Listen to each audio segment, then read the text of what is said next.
They gave a minister a microphone, we could be here a lot. My name is Reverend Rafe Ellis. I'm the senior minister at Sierra Center for Spiritual Living in Grass Valley. And I had no idea I was going to be doing this. I have privilege. My pronouns are he, him, and his, and you wouldn't know that if you met me at birth. Louder! Louder. No one has ever said that to me. I have privilege. I am an open, female-to-male, transgender man, married to a woman of color. I have the privilege for you to not know that.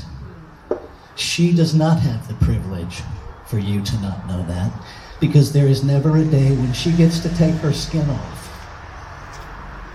So I want to talk to the melanin-deprived population for a minute.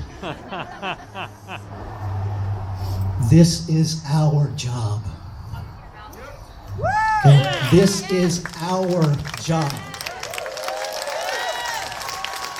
Our ancestors created this, and if we are going to be good ancestors to our next generation, it is our duty and our privilege to clean this shit up.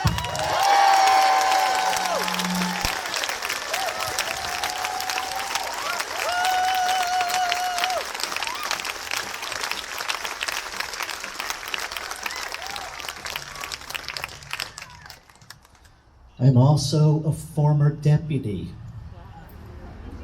and there are good people in law enforcement. The system is broken. The system does not allow for good cops to stand up without being punished. The system has to change. And if we're going to be effective, we have to make it about the system and stop attacking individuals. Our message is important, but we have to say it in a way that can be heard.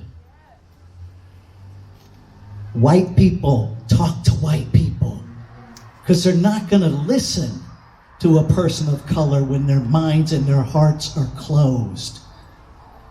We have to have the difficult conversations. We have to be willing to risk the relationships of our family. Because do you want to explain to your children at your deathbed that their world sucks because you didn't have the courage to talk to Uncle Bob? Hell no!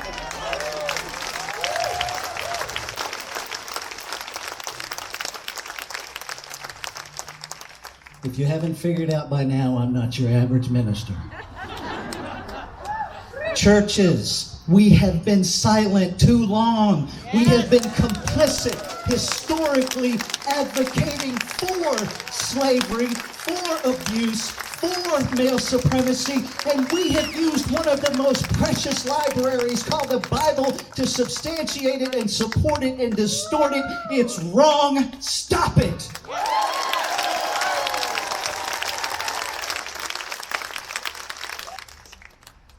I want to thank the organizers for this, for trusting me, because they didn't know me from Adam's house cat.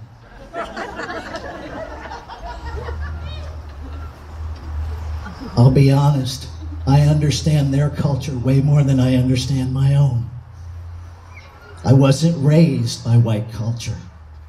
I was literally raised in the hood by black people. Thank God.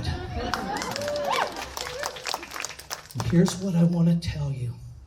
Underneath all of your good intentions, there is a bedrock of supremacy belief system that has been baked into you. None of us, not me, not you, none of us can afford to deny that because it's uncomfortable to uncover.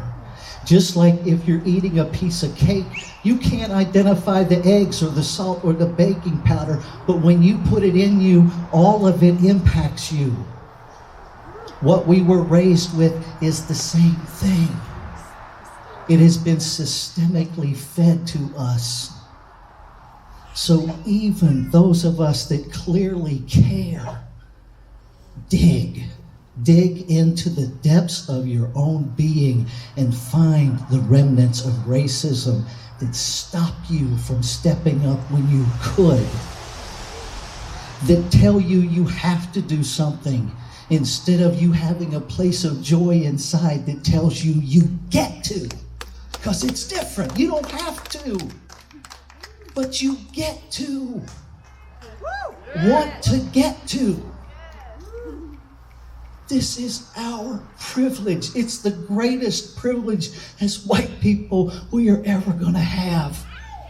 We have the privilege to change things. We have the power of a vote. Use it. Yes. Please, use it.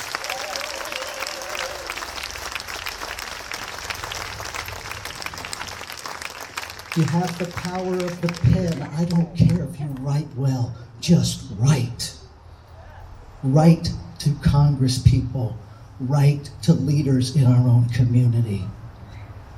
Get your voice in the room. Don't assume that someone knows what you think. Empower what you think by saying it. I think that's all I have to say other than to lead us in a prayer. And so I invite you, in whatever faith tradition works for you, to pray silently with me as we take this to a higher authority. And so what I know to be absolutely true is that there is one infinite, ever-present power. It is the very substance of creation.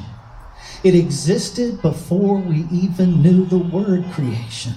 It is infinite in its makeup, having no boundaries. Its very center must be everywhere present, creating out of itself as the single source. Everything that is created must be it. It must contain it. And so what I know is that all life is the manifestation of this one creator. Whether we call it God, Buddha, Allah, Great Spirit, the mystery really doesn't matter, because the infinite can never be encompassed in one word.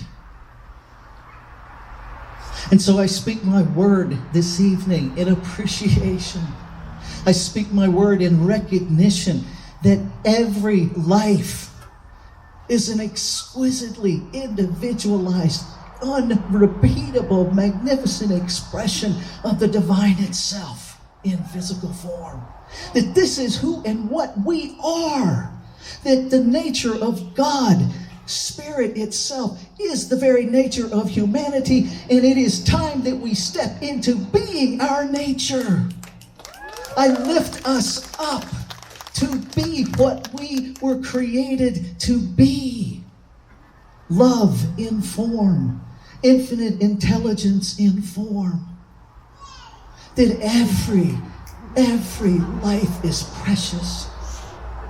That yes, it creates in the image and likeness of itself. And so in the truth of diversity, what we know is that the image and likeness of God itself is diversity. It is an incredible, manifest tapestry. No two threads alike by intention, by design. Each equal in value, each deserving of celebration. No longer is tolerance acceptable,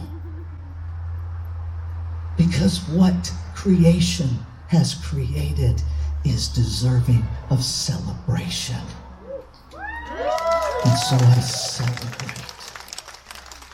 I know that what is spoken into the activity of creation is already being made manifest. That the almighty work has begun that cannot be stopped. That it must be made manifest, because that is the natural law of creation. And so I celebrate that before I see it in form, I know in every fiber of my being that it is done. And so I follow the divine nudges to be a part of bringing it into being. So blessed to know truth, to feel it resonate.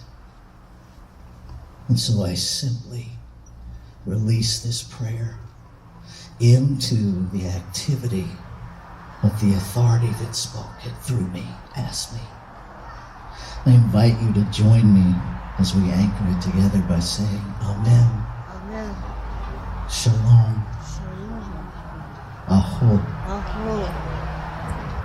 Ashe. Ashe. And so it is. So it is. So it is.